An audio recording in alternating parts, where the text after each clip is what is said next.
The Common is a literary organization whose mission is to deepen our individual and collective sense of place. Based at Amherst College, their aim is to serve as a vibrant common space for the global exchange of ideas and experiences through three main areas of activity: publishing, public programming, and mentorship and education. They publish works that embody particular times and places, literature and art powerful enough to reach from there to here and feature new and underrepresented voices from around the world. With these goals in mind, the latest issue of The Common includes a portfolio of art and writing from the farmworker community. This is Book Public from Texas Public Radio. I'm Yvette Benavides. I spoke to contributors, poets, writers, and editors about their efforts to bring the art and writings of the farmworker community from the fields to the pages of this special portfolio in the latest issue of The Common. Jennifer Acker is founder and editor-in-chief of The Common. She also translated a story titled Jacinta Murrieta by the writer Julio Puente Garcia. Here's our conversation. So, Jennifer, you're the editor of The Common. I wonder if you can tell me about this special portfolio of writing and art from the farmworker community. The Common, since its inception, has focused on a sense of place. We're very interested in how the natural environment, the built environment, culture, language, all of those attributes of place shape us, and how they shape our interactions, how they shape our lives, our expectations and experiences. And so what could be more place-related than a farm and the people who are working those farms? And so when Emily, our managing editor, who grew up on a dairy farm in Western Massachusetts, when she brought this idea of partnering with Miguel Morales to me, I thought this is perfect for us. I mean, these are stories that need to be heard, and we're the perfect venue to bring them together. It's such an unusual idea, and yet it makes perfect sense. I mean, especially the way that you're explaining it with the mission of The Common and all of these other elements. But was there anything that surprised you about this work as you all were involved in the process of curating these pieces and bringing this together? I think one thing that might surprise people are the diversity of experiences and voices that are in the portfolio. I think when we stop to think about farm work, we can't help but realize how difficult it is, and we think of the backbreaking labor and the difficult, environmental conditions, the hot sun, the cold weather, the working in the rain, all of those things. But what the contributors have really brought to the portfolio is showing us the full range of what it means to be a farm worker in terms of closeness to family and the celebration of culture and the work of unionizing or banding together with other workers and the intimacy of that work. So I think that a lot of the pieces in the portfolio speak to those emotional components, which are really beautiful, and of course exist right alongside the difficulty of the work. The work is so wide-ranging, so many voices and so many perspectives and genres also. And you also translated a story called Jacinta Murrieta by Julio Puente Garcia. I was thinking about something that Kate Briggs wrote in her book about translation, the book This Little Art. She says that translation is the most selfless art, and that we need translations urgently because it's through translation that we reach the literatures written in the languages that we don't or can't read, from places where we don't or can't live. And she reminds us that the English-speaking world is not the world. It doesn't stand in for, and it's not equal to the world. So translation, I know, is very important to you. I find it increasingly important in our world. I wonder if you can talk about the place of translation in this portfolio, not just with your work with The Common more generally, but with this particular portfolio and the work that you did with the story by Julio Puente Garcia. Well, I absolutely love Julio's story, and it was such a pleasure to work on it. His writing is so full of of energy and imagination, and is rooted in this very specific place of the Central Valley, where he grew up and spent a lot of time. So he's really the intimacy of his familiarity with the place really comes through. And so it was an absolute pleasure to work with his words and to think about them so carefully and to render them into English, because I just knew this story was going to be such a crucial part of the portfolio. It showcases an entirely different aspect of farm work and of this place in California and of our moment in history. And so that we knew that translation was going to be an essential aspect of this portfolio to some extent, because of the people who were going to be sending in stories, and we didn't want any languages to be a barrier to publishing those stories. And so we would have been prepared to translate from other languages as well if they had come in. I wouldn't have translated it myself, but we would have been prepared to find translators for those stories, because they are essential. Getting in, crossing that boundary from one language to another, you're able to access a whole vast imagination that is otherwise shielded from us, and that, as you were just saying, is the beauty of translation. And so I translated a couple of pieces from Spanish in this portfolio, just out of the pure love of the language and admiration for the culture and a love of the work that was being showcased. And it really was a rewarding experience. It's really something to go through this portfolio and read the bios of the contributors and see just how many of them who were involved with fieldwork as children, or might still be involved in some way because of their families in fieldwork, are poets and essayists and teachers and are doing other things. And I've had occasion to talk to a few of them and ask them about the connection between fieldwork and this other work that they do now.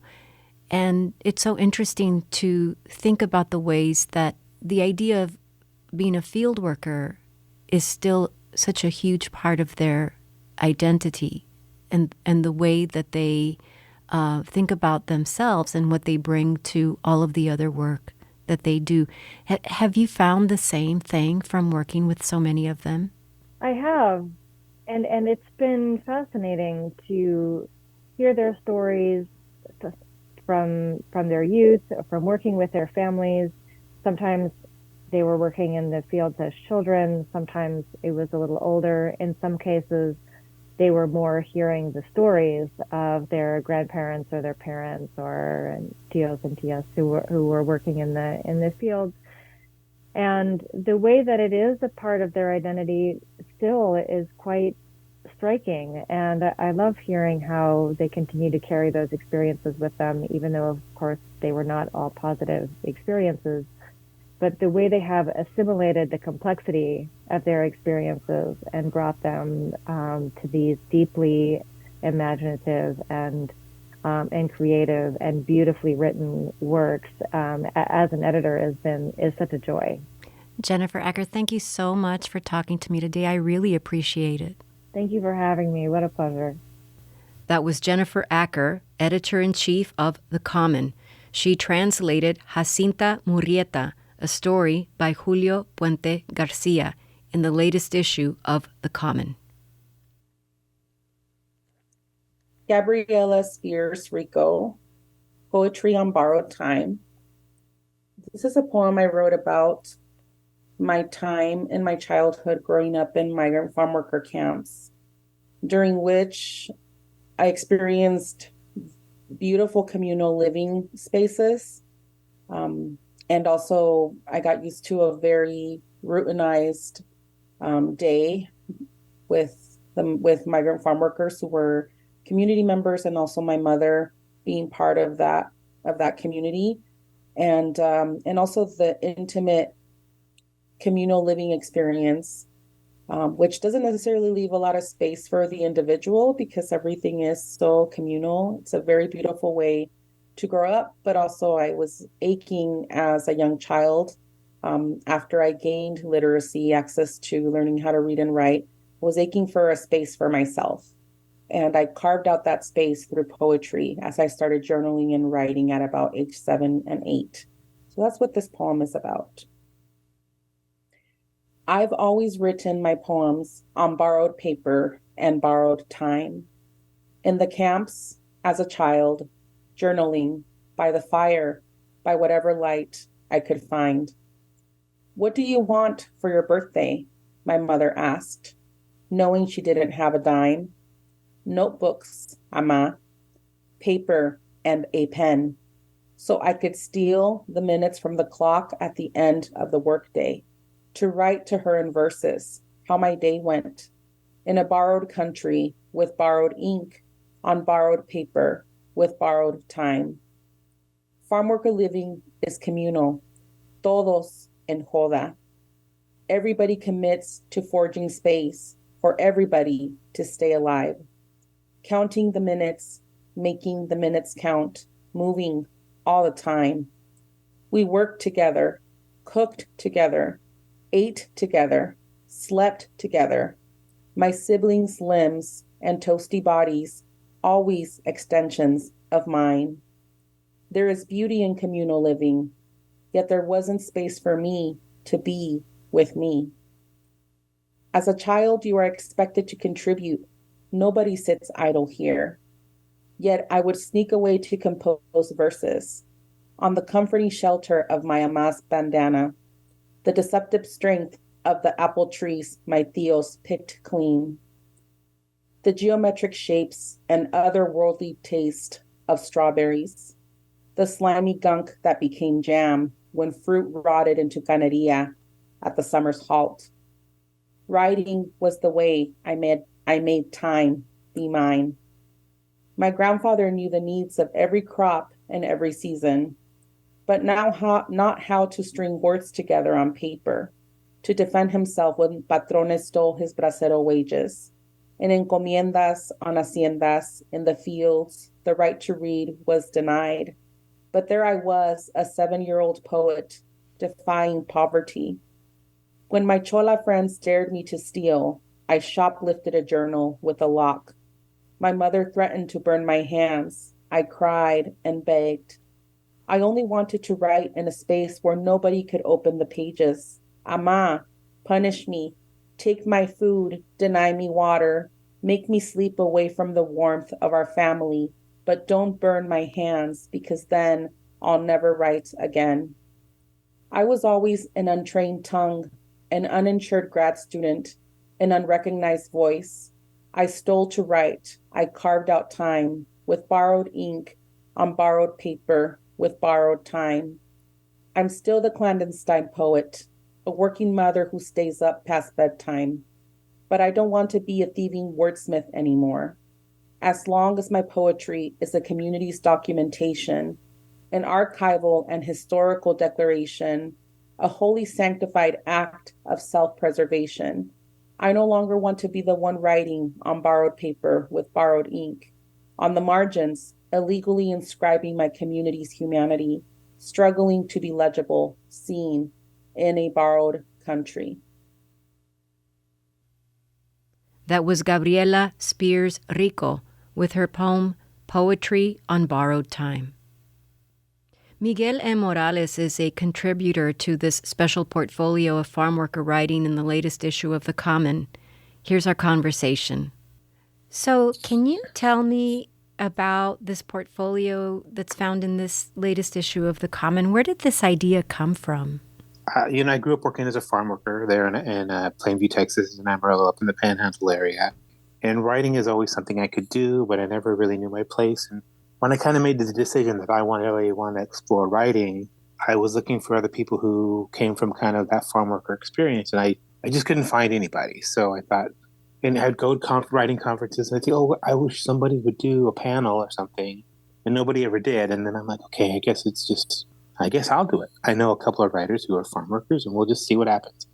And so we did that panel in 2019 in Portland.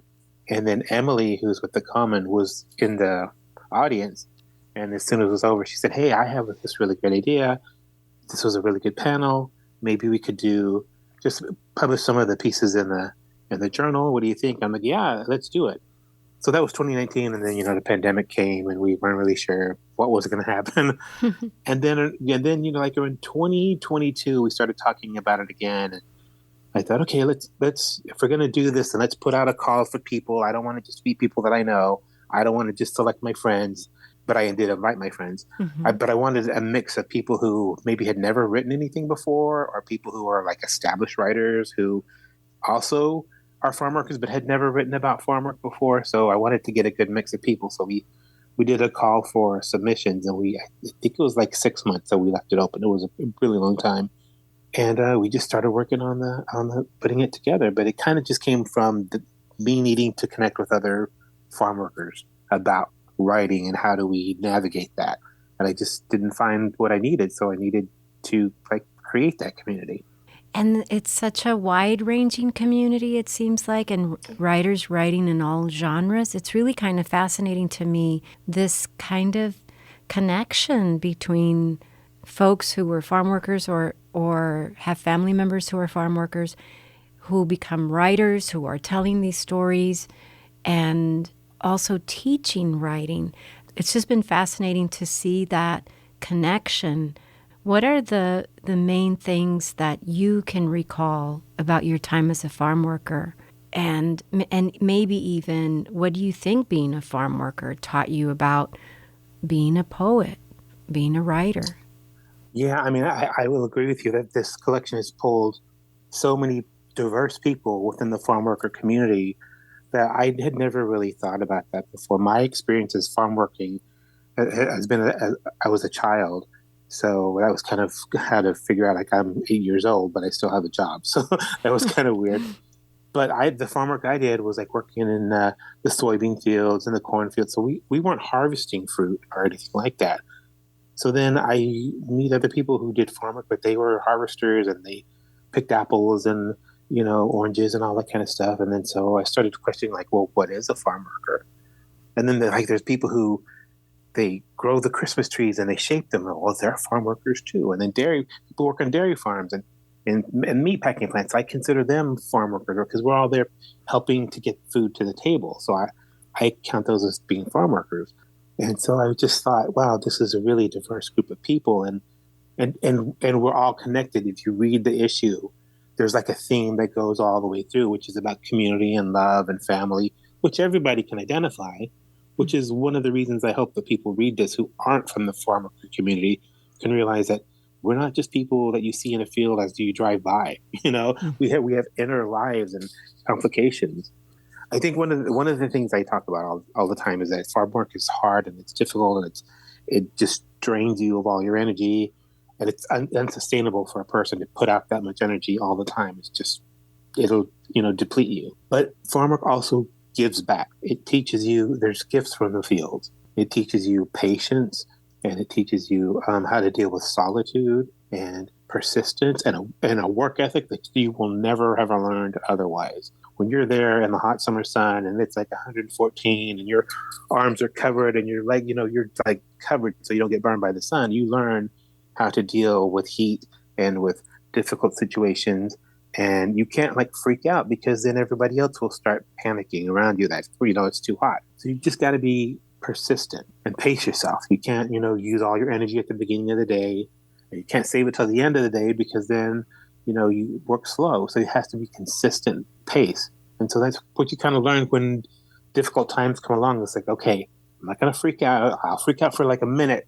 Like, let me tackle how we're going to do this. And so you pull on your farm worker training and say, okay, the field is this big and we have this many people to accomplish this task. How are we what's our game plan? And that's just one of the things farm work gives you is a strategic mind and patience and a work ethic and just learning how to balance your energy. And that feeds directly into poetry and to storytelling as well, because you've got to be able to engage an audience, not just at the beginning or not just at the end, but throughout. You have to like pace them and bring them with you and make sure they understand. Yeah, so I think it works into storytelling marvelously. Well, that kind of leads me to my next question. I have done some reading about you, and I'm familiar with the work that you've done.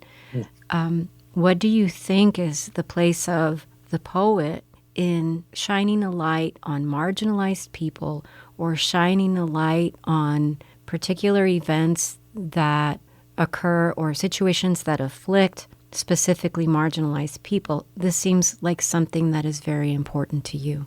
I think as farm workers and as just oppressed people, we know how to navigate our lives to get through each day and maybe each couple of days or maybe the next week or the next month. But we have to learn how to manage our lives in ways that we can just sustain ourselves and protect the people we love and continue that path.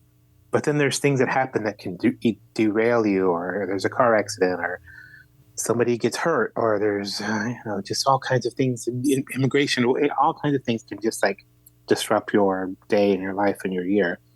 And so you just have to learn to, I need to be able to deal with that issue and reassure other people that it's going to be okay, that we'll find a way, because that's what we do as Latino people. We just okay, we'll find a way. We all band together and we're just going to figure this out. And so I think that's kind of what I do with my writing, because I just want to, when I write, my first audience is always farm workers, and specifically farm worker youth, because I just need to talk to the person that I was, because I know how I felt when I was a kid. But there's other kids out there who feel the same way. They kind of feel trapped. It's what do I do? I love my parents, but I hate my parents because we're in this situation. But they express the anger to the people they love the most, because that's the most safest place to, let your anger go. And that's to your family. And so you got to learn how to, there's going to be times we all flare up, but we do it because we're safe. We hold each other safe.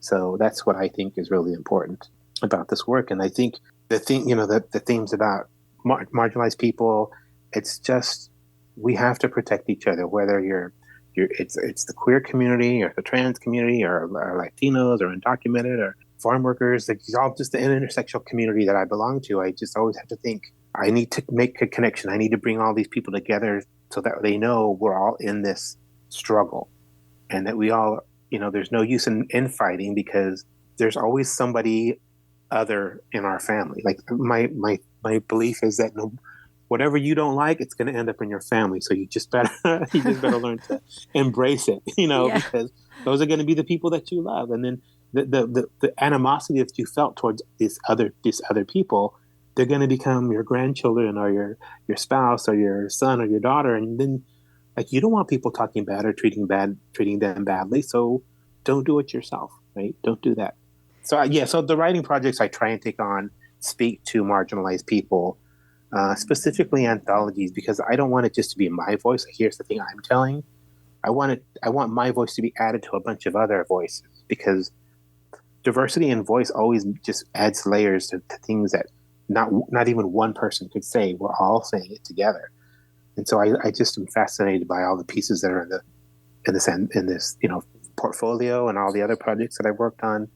I'm just blown away by how new and emerging writers, people who've never written before, have some of the most amazing stories to tell.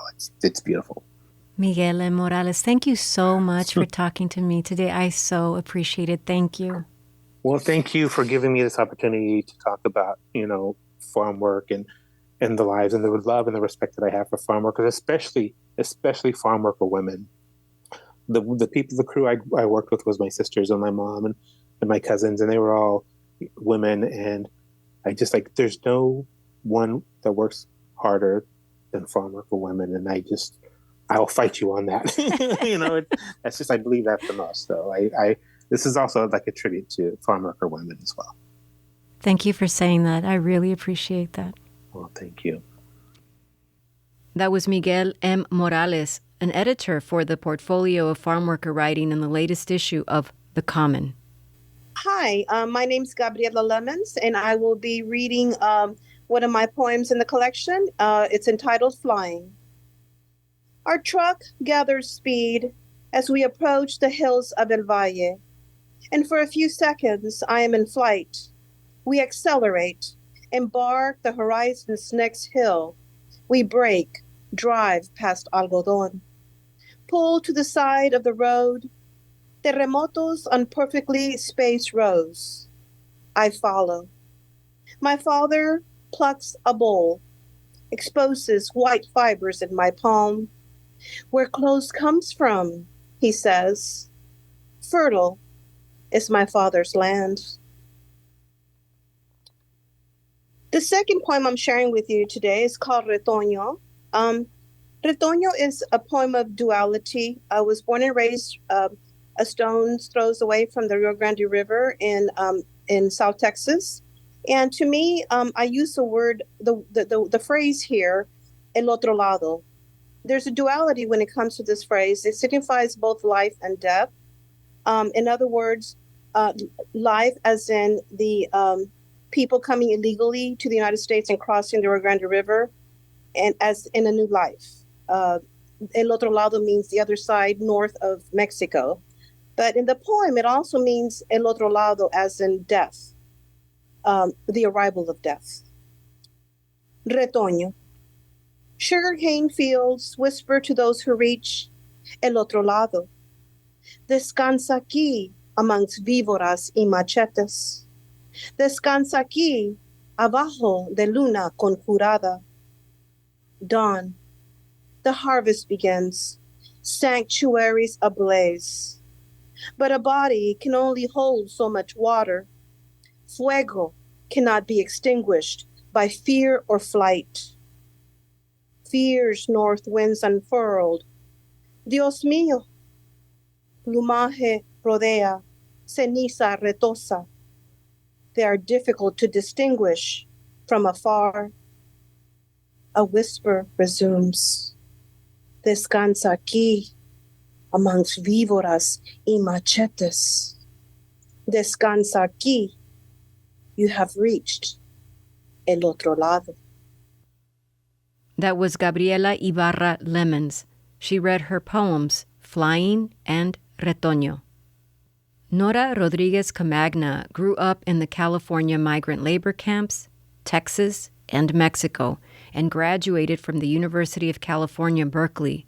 Her essay, Boysenberry Girls, appears in the portfolio of art and writings from the farm worker community in the latest issue of The Common.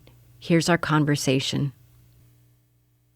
So, your essay takes place in 1978 in Central Valley, California.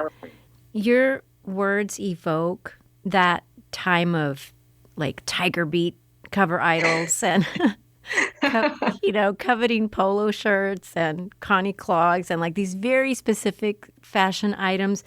There was another threesome, I'll tell you this, of sisters in Laredo, Texas around 1978 wanting those same things. That's me and my sisters. Oh, wow. It was so funny. Completely resonant. So I love that these specific details from your life, they're so specific, but then they're so resonant. 1978 was a time of wanting and peer pressure and figuring out our identity for somebody who's a 12-year-old girl. And then that wanting becomes part of the motivation for you and your sisters to join your mother in the fields. I want to hear from you about this motivation, that particular crop, that particular year, and working with picking the boysenberries. Yeah, it's funny. In the essay, I addressed the fact that we became Americanized fairly quickly, once we stopped going back and forth to Mexico. And, middle school kids, I have 3 sons, and I actually I'm teaching at a middle school right now. And middle school kids, reaching that age, you just want to fit in with everyone. You want to, you just really notice what everyone else is wearing, how they're acting, and you want to fit in with them, be part of it, be part of the fabric of the school, of your community. And I think that's why, we wanted, all of those things so much. But our parents, they had moved up to the middle class, but they still didn't have a lot of spending money. And, there was this tension then because we thought, I guess we thought maybe they weren't prioritizing their money right. We thought, are they just saying they can't afford it, or are they just don't want us to have these things because they think they're frivolous? And I think that at some point, our mom got, and your parents also sometimes or at least my parents didn't want to admit that maybe they couldn't afford the things that we wanted. Yeah. because then maybe they thought they were letting us down. Yeah. So I think that comes into play too. And I do remember when my mom decided, okay, you want those things, you can come work in the fields then. And as I was been thinking about this essay and us being, these, I guess for teenage, preteen girls, it never occurred to us to say no. Like when she decided we were going to go to the fields, we were going. There was no choice. We never would have defied um, our parents. So it's pretty funny. But yeah, and then the motivation was there. We really wanted those clothes. We wanted to be like everyone else, or we thought everyone else was like that. There's probably a few people who could afford those things, but that's sort of what you gravitate towards sometimes. You see, Yeah. the people who wear the certain, the more stylish stuff at the time. Because I'm sure everyone wasn't wearing all of that stuff, but Yeah. maybe we thought so. You know what I mean? But I do know what you mean. But I remember that. I remember the Familari shoes, and the brand name blue jeans. Everybody wanted to wear Sergio Valenti, That's and we so all funny. pronounced it that way too. Yeah, I don't know. Yeah, it's so true. I remember the chemin de fers and the dittos. I don't know. And then, when we did get them, we just felt so cool. I don't know. We felt so it gives you something. It gives you some kind of oomph. So, we did appreciate when we did get to wear them because, it's not like when we could wear them, we decided, oh, we don't need them. No, we liked it. We liked going around in them. But I love the comment. Was it from your mother who said the polo shirts were not particularly flattering to the female form? So. Right. Why do you want to wear those? Yeah, camisetas de hombres. Camisetas de hombre. Isn't that funny? Yeah. When I was talking with Julian and Miguel and Emily at the Common about, just all of our lives. And, I think that comment brings back up about the tube tops, like that our parents let us wear them. And, my mom, growing up, she ended up having 6 kids, couldn't drive, very patriarchal society. So she was, in her place, but she was this woman who was full of life. And the only way she could exert some power was through her beauty. So early on, my mom really while other people's parents were telling them you can't wear makeup, our mom was telling us to put on makeup. Wow. Wow. And I think because she thought, I think she felt that the only power she had in her relationship was her beauty. And I think she thought maybe that's all we were going to be able to have. I see. That's so interesting to me. Isn't that interesting? Yeah. Yes. But we learn a lot about your parents in this essay and the sacrifices that they were able to make to become American citizens, to give up so much, and to make a lovely lovely homes, plural. I mean, it was like your dad had such a clear plan, perhaps, to make sure that he was able to have a little bit of progress in that way, from working in the fields to working in the cannery and et cetera. And then the idea that he was never idle is another thing that stays with me after reading your essay. Your parents were never idle. I mean, even in doing something really fun like having a carne asada in the backyard was work for them. But there's that section in the essay where you describe all of the things that your father does around the house when he gets home from work. It's like the work never ended for him, or for your mom, for that matter. Mm-hmm. So your parents really stand out in this piece as 2 people that were so exemplary. They were such role models in that way, in the fact that they were just never idle. And certainly, like maybe most parents, they didn't want you spending your money on anything frivolous. They portioned out the money to you when you went to the mall. You got $50, but not $250. Yeah. We were rich. We were rich. And your grandmother, I love what you write about your grandmother. She was a storyteller, and you write about how you say something like, she was happiness and love. She was also a field worker, but she spent quality time with you and your family. And you write that she is the one who kept Mexico alive for you. And the quote is something like that she helped keep you connected to your parents while there was this generational gap where you were straddling 2 countries and 2 cultures, which we come to find your parents ended up having to do as well. But there was a period of time there where your grandmother was sort of the bridge. I found that so interesting also. Can you talk about that? Yeah, my grandma Arsenia, she was a wonderful incredible person. Actually, in the novel that I've been working on and I just finished, she features in it a lot. My grandmother was a big part of our lives, and this essay to me is a love letter to my parents and to my grandmother. Thinking about everything they did for us. Yeah, my parents to this day still are not idle. They are. My dad at some point was and working at the cannery and the fields on the same day. I mean, he was so driven to provide a life for us. If he couldn't provide the life in Mexico, which he wanted to originally, he wanted to provide a life really I think I used the word dignity in there. Yes. And that's really when I think about my dad and my parents. They wanted us to grow up with a sense of dignity, that we could become more through hard work and through family. And I'm hoping that comes out in the essay. My grandmother, yeah, all the stories she would tell us in our backyard. I think at some point, teenagers, when your parents tell you things, you don't want to believe them, or maybe your parents tell you so many things to do that you don't want to sometimes listen to all their advice. But with grandparents, I think it's different. And so my grandmother, it wasn't overt, but it was through her storytelling that I think she saw that we were pulling away from our parents and the rest of our family, that our Spanish was fading and that our connection to Mexico was too. I think she just thought it was so important for us to remember the lives, these, beautiful lives my parents had at some point in Mexico before the peso collapsed, I think in 76. And I think there was a local electric company where my grandfather had managed it. It closed down. They diverted this. All these economic things happened at the same time in their part of Mexico. They just couldn't stay there anymore, and they just needed my parents. Some of my family stayed longer.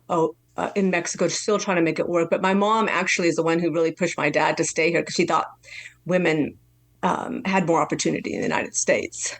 Well, and speaking of that, I know you went on to go to college. You were the first in your family, right, to graduate from Yes. college?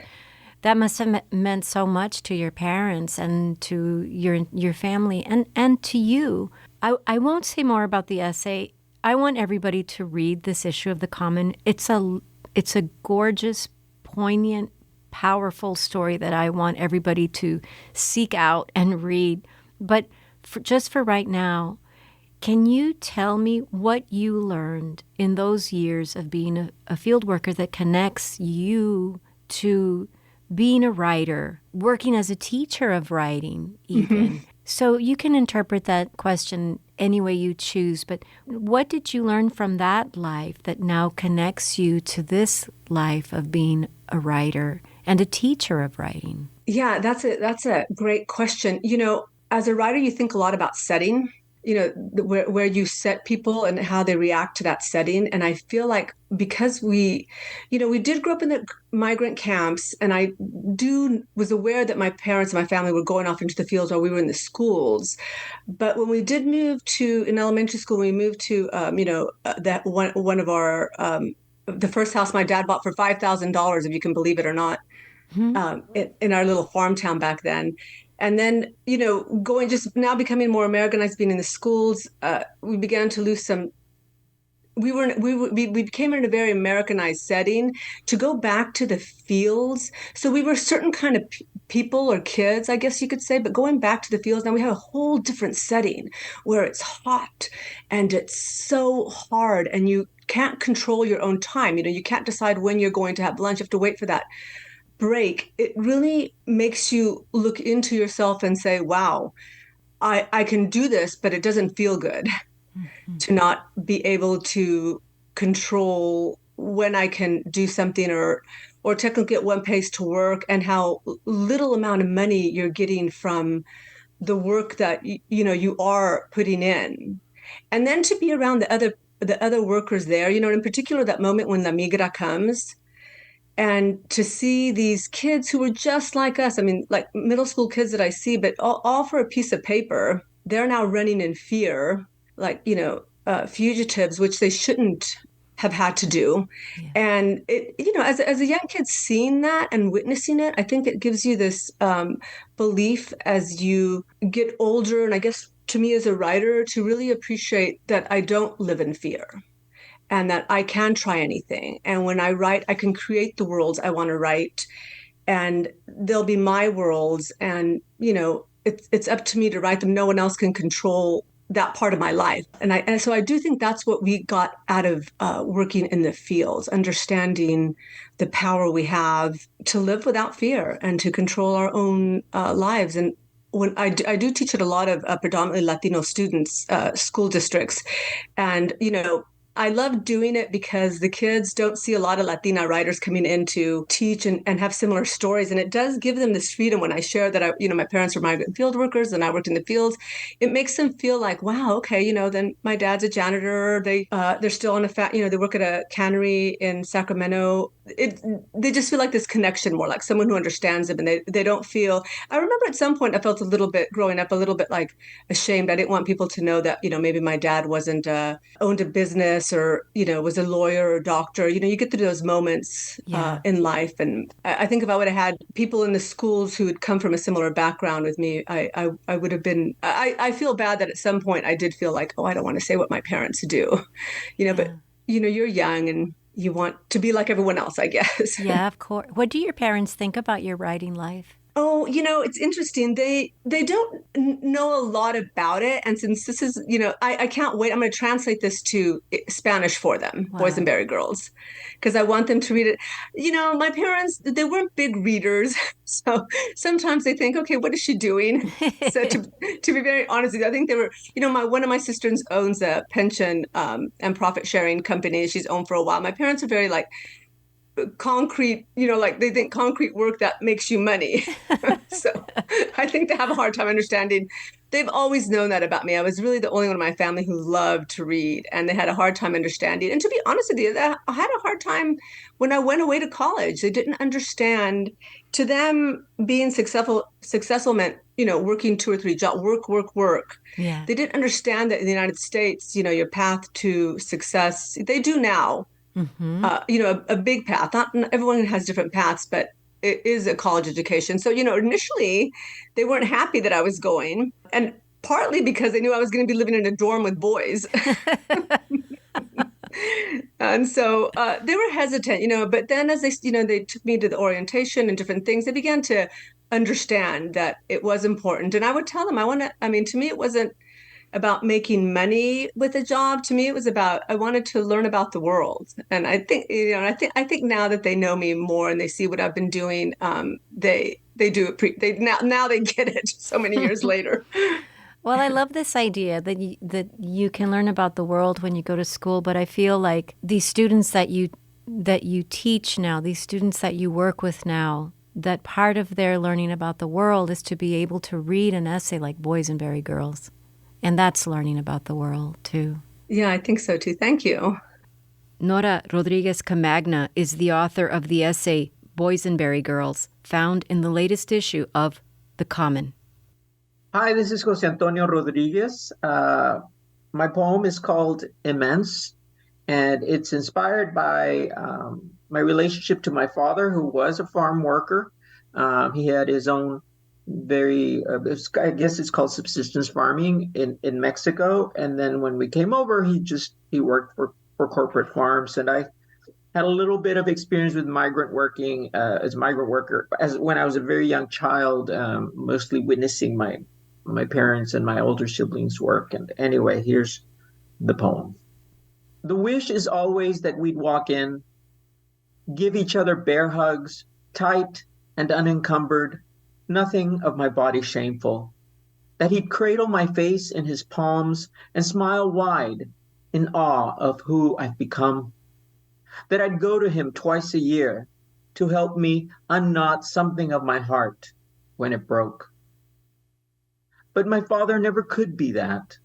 His Spanish and my English, his love of tractors, my love of books, his big family, my non-existent one. Though, when I can't help it, I must accept that the divide was much larger, immense, if all we could ever speak were cars and weather.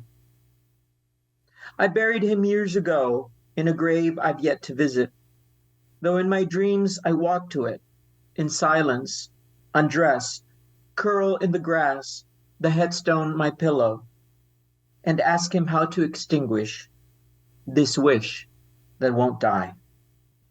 That was Jose Antonio Rodriguez reading his poem, Immense. You can find more information about the Common and those contributors featured in this special episode of Book Public by going to our website at bookpublic@tpr.org. Don't miss the chance to enjoy the art of Narciso Martinez, his USA portraits, at our website and also at the website for The Common at thecommononline.org. A very special thanks to the awesome and wonderful Amelia Pazanza for so much help with this special episode.